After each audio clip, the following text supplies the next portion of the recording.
You scared of the coronavirus, bro? A bitch is scared. I'm a little scared, you know what I'm saying? Like, We came in here fucking around for like 2 weeks straight. It's real now. guess what, bitch? Coronavirus! Everybody's stir crazy and weirded out by this, including me. Yeah. I don't dap up everybody. I'm straight Michelle Obama, Barack fist pumps right now. Yeah, you going. Coronavirus. Take it easy, just relax. Relax. You're doing great. It all will pass. Let me just tell you something.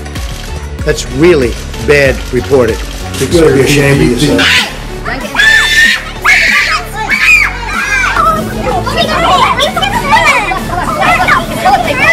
just want one. Hello, boys. Find everything you need? Yep, I said. Okay, let's see here. Toilet paper? Toilet paper? Toilet paper? Toilet paper? Toilet paper? What the fuck is up with COVID-19? What's up, y'all? This is your boy Bugzy Lavoe, and this is the fuck is going on with COVID-19. And here I have a special guest, someone who works in the travel industry. So without further ado, introduce yourself. Let them know real quick. All right.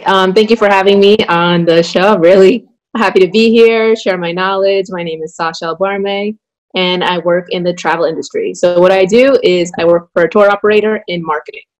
With everything going on with a lot of industries shut down, a lot of people out of work, how has this affected the travel industry? Because travel industry is, I can imagine, big on tourism. You know, it's very people interactive. How has it completely demolished your guys' industry? Honestly, it's taken such a big hit. As we know, like airlines aren't taking as many flights out. Borders have been closed. People aren't going on trips. People aren't even visiting their relatives as much. So it's definitely taking a massive hit. A lot of people have lost their jobs also. At the moment, for me, I am on temporary leave with my company, as I know many people have been laid off. So I know companies even have gone down even. So it's taken a massive hit for sure. So what do you think? So what are you guys doing, or what is the company doing, or just overall the travel industry, from your knowledge, what are they doing at the current moment? Have they just stopped, or are they have they pivoted? Are they still? It depends on which section we're looking at. So for my company, that's a tour operator. It's more of a preparing mode. We're preparing for when COVID is over. So for when people can actually start booking tours again, we're trying to get things in the works. Like virtual tours is one thing we were looking into. Also looking up. Sorry to cut you off. How does a virtual tour work? Because that's, when you first started talking about this, that's one of the things that I quickly went to. But I was like, who would want to go on a virtual tour? It sounds like boring. Exactly. Yeah. It's the way it's marketed, because if one thing we were looking at, we have family trips for my company, and it's doing family virtual tours. So if you have kids at home that are currently doing virtual classes, after 3 o'clock, they're free. So if 3 o'clock, there's a Zoom link or a webinar or an online platform that can host a virtual tour, kids are then going on with their parents, and it's an interactive experience. So that day, maybe you're going to Africa on a safari, and the person from the tour operator is showing your kid really what they can see, what they could do there.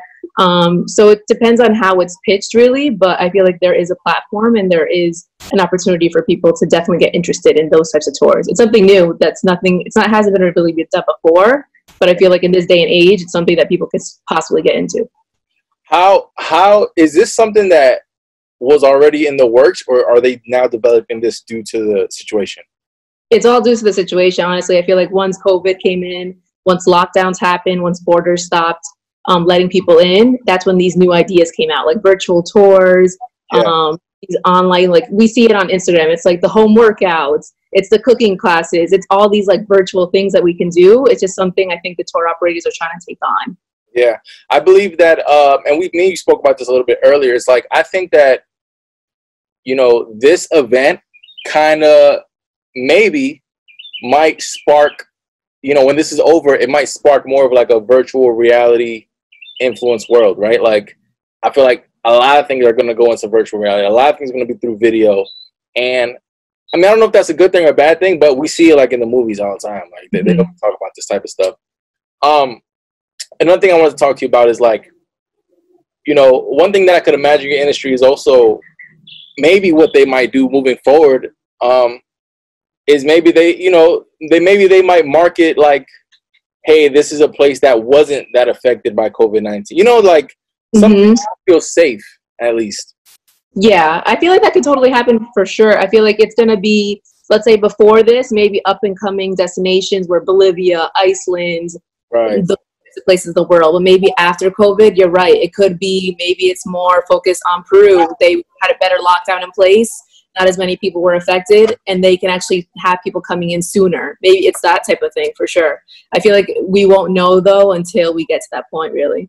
Yeah, and I think that also depends on how long this lasts, because I feel like, you know, a lot of companies, just from my experience and just from talking to different people, they're kind of acting as if, or maybe they're, I don't want to say acting, but they're definitely like, the way they're handling it, the procedures that they're taking in place, it's as if this is going to be over in about a month or two. And I mean, knock on wood, we definitely hope, but I feel like if this ends up being like a year-long thing, that's definitely a different case. Yeah, it's a lot of companies are doing, like, I know for some companies are doing like a 3-month hibernation process or a 1-month hibernation process. And it's like, the reality is we know it's going to go on longer than that.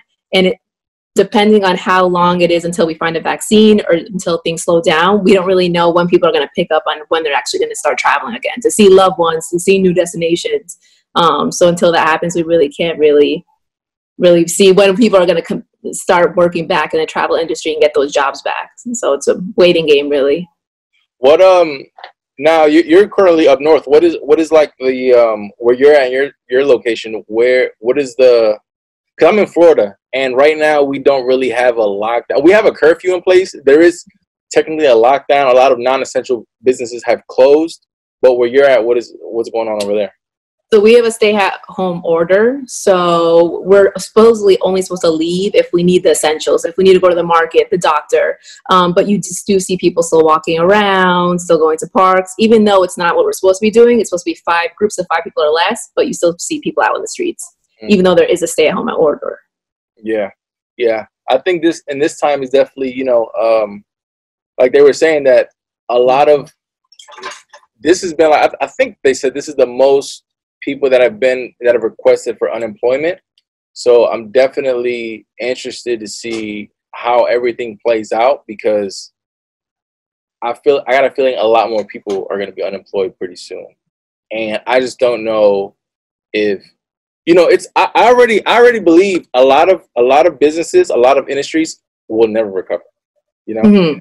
And I feel like the ones that do recover, it's not going to be right away. Some might be like the travel industry. I don't think this is going to be like next month, you know? And correct me if I'm wrong. I don't know. No, you're right. You're completely right. Things like the airlines are I think they're looking for like a bailout for $50 million or $50 trillion to actually have their employees back on payroll. So let's say before coronavirus, airlines like American, United had 300 to 400 flights a day leaving from New York airports, JFK, LaGuardia, Newark. Right. And now it's honestly only like about 10 flights a day. So they've had to cut employees. Employees are on furlough, laid off. So for them to pick that back up, it's gonna take a while. And honestly, there are those like smaller airlines that we're also doing, like Fly Frontier is a smaller airline we have out here. I'm not sure how they are. They had like low price, low fared airfares. I'm not sure how they're gonna pick that up, honestly, once we get back to like an okay place. Yeah, so I could imagine like even within the travel industry, even when things start picking back up, everyone who was laid off is maybe not going to get brought back on anytime soon. It's probably going to be like a slow, gradual process.